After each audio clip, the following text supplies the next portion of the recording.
Okay, then you don't get that on national radio very much, do you? You hardly even get that on digital. Yes, that was my little feature called Pete Rock.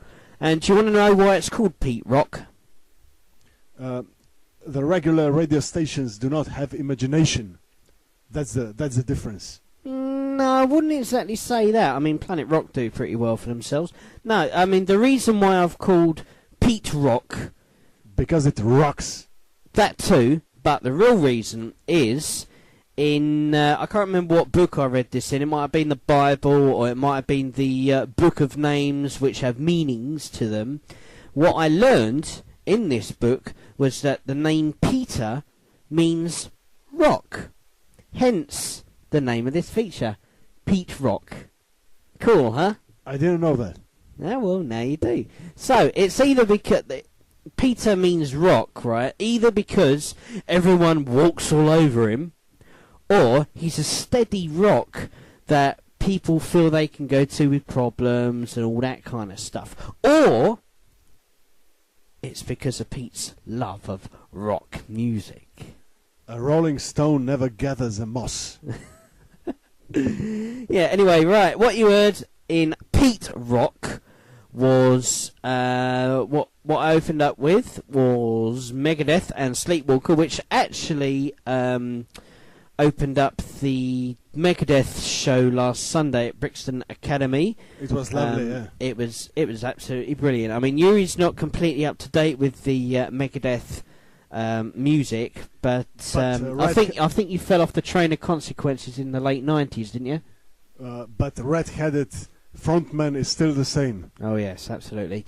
That was from the current album. I won't say last year's album because it's still having a good run. Last year's album, United Abominations, and the tour, the United Abominations tour actually ended last Sunday, and I'm so pleased I actually got to see Dave Mustaine before the conclusion of the tour. So got to wait for him to tour again. So maybe they'll play download. I haven't got a frigging clue, so don't ask. Right, yeah, that was Megadeth and Sleepwalker. And then I had Ozzy Osbourne and I Don't Wanna Stop. And that was from last year's album, or the current album, Black Rain. And I bet Ozzy's going to tour as well. And yes, Yuri, that is going to be on my list of bands to see live. And that was from the current album, Black Rain.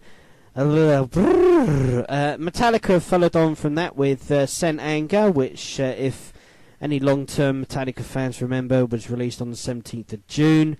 Their new studio album is predicted for a September release. I just hope that it's going to be, worth this 5-year wait. I'm used to long waits with Def Leppard album releases, but not Metallica. It's getting a bit boring, alright? Most of your fans have probably moved on.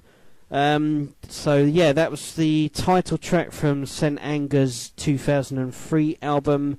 You also heard Lacuna Coil and Fragile, which is the album opener to their last album, Karma Code, from 2006.